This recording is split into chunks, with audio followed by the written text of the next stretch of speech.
میرے نبی نے فرمایا مجلس میں بیٹھے ہوئے مسجد میں، کہا کہ یہ جو دروازہ ہے نا اس سے ایک جنتی آنے والا ہے۔ تو لوگوں نے دیکھا ایک مدینے کے مقامی آدمی ذرا بوڑھے، وہ مسجد میں اندر آئے، داڑھی میں وضو کا پانی، ہاتھ میں جوتا، نماز میں شریک ہو گئے۔ اگلے دن آپ کی محفل تھی تو آپ نے فرمایا یہ جو سامنے دروازہ ہے اس سے ایک جنتی آ رہا ہے۔ تو سیم وہی آدمی اسی حالت میں انٹر ہوئے۔ اگلے دن ہوا تو آپ نے کہا اس دروازے سے جنتی آنے والا ہے۔ ٹھیک وہی آدمی اسی حالت میں انٹر۔ اس مجمع میں ایک صحابی بیٹھے ہیں، ان کا نام ہے عبداللہ بن عمر۔ یہ 1,24,000 صحابہ میں ان کی ایک اسپیشلٹی ہے کہ یہ سب سے زیادہ عبادت کرتے تھے، سب سے اتنی عبادت کسی نے نہیں کی۔ ساری رات نفل پڑھتے تھے، سارے دن کا روزہ رکھتے تھے، اور دن رات میں ایک قرآن ختم کرتے تھے۔ کوئی ہمارے جیسا اول تو کر نہیں سکتا، کرے گا تو چوتھے دن پاگل ہو جائے گا، دماغ خشک ہو جائے گا، اور انہوں نے نبھا کے دکھایا۔ رات پوری تہجد، دن پورا روزہ، اور رات اور دن میں ایک ختم قرآن۔ اب ان کو خیال آیا کہ یہ بابا جی مجھ سے بھی زیادہ عبادت کرتے ہیں، جو ان کو یوں ڈائریکٹ جنت کی بشارت ملی اور مجھے نہیں ملی، تو میں دیکھتا ہوں یہ کون سی عبادت کرتے، کیا یہ ساری رات سجدے میں پڑے رہتے ہیں، رکوع میں کھڑے رہتے ہیں، قیام میں کھڑے رہتے ہیں، کیا کرتے ہیں؟ تو ان کے پاس پہنچ گئے، چاچا کوئی تھوڑا والد صاحب کی ناراضگی ہے، دور رہنا چاہتا ہوں، 2-3 دن ٹھہر جاؤں آپ کے پاس؟ ہاں ہاں ہاں بیٹا آ جاؤ آ جاؤ آ جاؤ۔ اب عشاء کی نماز کے فوراً بعد انہوں نے چادر اوپر لی اور چادر میں یوں سوراخ کیا اور یوں لیٹ کے دیکھنے لگے کہ اب یہ بزرگ کیا کرتے ہیں۔ بزرگ تشریف لائے، سرانے پہ سر رکھا، اللہم بسمک اموت و احیا، سونے کی دعا پڑھی، اور تھوڑی دیر بعد خراٹے تھے۔ وہ بڑے حیران ہوئے، بھئی میرا تو خیال ہے یہ ساری رات سجدہ کرے گا تو رو رو مصلی تر کر دے گا، یہ تو خراٹے ہی چون جاندے نہ ہو جا رہے ہیں۔ اب وہ دیکھ رہے ہیں ابھی اٹھے گا ابھی اٹھے گا ابھی اٹھے گا، پھر انہوں نے کپڑا اتار دیا، ابھی سویا ہوا ہے۔ وہ فجر کی اذان پہ اٹھے اور ان کا دماغ چکر کھا گیا، بھئی اے کی بڑی تہجد دے 2 نفل بھی نہیں تو جنت دی بشارت 3 دن کٹھی۔ انہوں نے کہا کل دیکھوں گا، کل شاید کچھ اور کریں گے۔ اگلے دن آئے، پھر اسی طرح یوں کر کے لیٹ گئے، اور بزرگوں نے بھی یوں کیا، اور بسمک اموت و احیا، اور پورا کمرہ خراٹے نال۔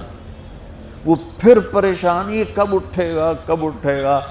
فجر کی اذان پہ اٹھے تو اور ان کی حیرت بڑھ گئی، کہنے والا سچا، اس کے بات کو تو چیلنج ہو نہیں سکتا، وہ محمد مصطفیٰ ہیں، لیکن یہ چکر کیا ہے، یہ جنت مل کیسے رہی ہے؟ چلو ایک رات اور صحیح۔ تیسری رات آئے، یہ یوں لیٹے وہ یوں لیٹے، یہ دیکھتے رہے وہ سوتے رہے، حتیٰ کہ فجر کی اذان پہ آنکھ کھلی تو یہ نا پھٹ پڑے، کہنے لگے چاچا بات بتاؤں؟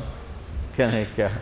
کہ میری کوئی جھگڑا نہیں تھا ابا سے، میں نے 3 دن مسلسل تیرے بارے میں سنا جنتی آ رہا، 3 دن تجھے اللہ کے نبی نے بشارت دی جنتی ہے جنتی ہے جنتی ہے، لیکن میں اس بات پہ حیران ہوں تو ساری رات سوتا رہتا۔ اس زمانے میں منافق بھی تہجد نہیں چھوڑتے تھے، فرض نماز تو فرض نماز ہے، منافق بھی تہجد نہیں چھوڑتے تھے۔ تو کہنے لگے کیا کرتے ہو؟ ساری رات تو سوتے گزار دیتے ہو، کیا کرتے ہو؟ کہنے لگے بھتیجے جو تو نے دیکھا ہے یہی کرتا ہوں۔ اب یہ پریشان ہے کہ اللہ کے نبی کی بات کو تو چیلنج ہو نہیں سکتا، اور جس کو بشارت دی ہے انہوں تے فٹ نظر نہیں آ رہی کہ کیسے تو نفل آج کہ نیک لوگ تہجد نہیں چھوڑتے۔ تو کہنے لگے اچھا چلو اللہ نے ایسا ہی، اللہ کی مرضی اللہ کے نبی کی مرضی۔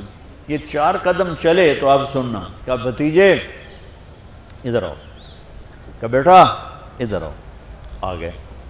کہنے لگے اب تو میں اصلی بات بتاؤں، اب تو میں اندر کی بات بتاؤں؟ انہوں نے کہا کیا ہے کیا ہے؟ اب وہ تیار ہو گئے کہ یہ کہیں گے میں 3 دن بیمار تھا اس لیے میں اٹھ نہیں سکا، ورنہ میں تو ساری رات سجدے میں گزارتا ہوں، میں تو ساری رات روتے روتے گزارتا ہوں، تو 3 دن میں بیمار تھا، میرے پیٹ میں درد تھا، میرے سر میں درد تھا، تو میں اٹھ نہیں سکا، ورنہ تو دیکھتا تو حیران ہو جاتا میری رات کیسے ہوتی۔ لہذا ہاں جی جی جی، تو کہنے لگے مجھے دیکھو، یہاں ہاتھ رکھا، کہ یہ جو دل ہے نا، دل، اس میں دنیا کی کسی انسان کی نفرت نہیں ہے، اور جب اللہ کسی کو کوئی رزق دیتا ہے تو مجھے کبھی حسد نہیں ہوا، مجھے خوشی ہوتی ہے۔ تو ان کی جو باڈی لینگویج تھی نا، حیرت میں ڈوب کے وہ کہتے ہیں ہاں بات ہے، سمجھ آ گئی یہی سے۔ انہوں نے ایسا نہیں کیا، وہ کہنے لگے ہاذا ہوا، اچھلے اپنی جگہ سے، ہاذا ہوا، یہ چاچا اب سمجھ میں آ گیا، سمجھ میں آ گیا، یہی ہے جو آپ کا سینہ اللہ نے پاک کر دیا ہے، اس پر آپ کو جنت ملی ہے۔ یہ صرف تہجد تے نفلاں تے ان سوکھی نہیں لبدی، یہ جو آپ کا سینہ پاک ہے۔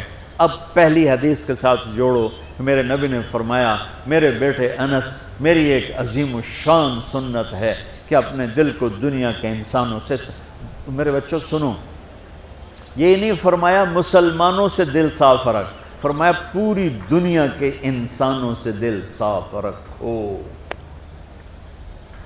یہ بچیاں کر لیں، آپ کر لو، میں کر لوں، یہ تمہارے استاد کر لیں، کوئی کر لے، میرے رب کی قسم بڑے بڑے عبادت گزار ان کی پرواز کو نہیں پکڑ سکے، بڑے بڑے سجدہ کرنے والے اور رکوع کرنے والے نفلی ان کی پرواز تک نہیں پہنچ سکتے۔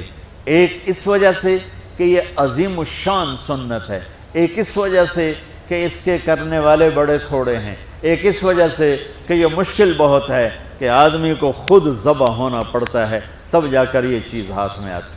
ایسے نہیں ہے کہ تہجد کے لیے نیند قربان کر دی، ہم جماعت میں گئے 40 دن کے لیے تھوڑا روکھا سوکھا کھا لیا اور گھر کی جدائی برداشت کر لی، یہ پل پل کی موت ہے، پل پل کی عزت نفس پہ چھریاں ہیں، اور پھر یہ مسکرا کے چلتا ہے، یہ مقام اسے جبریل سے بھی اوپر لے جاتا ہے۔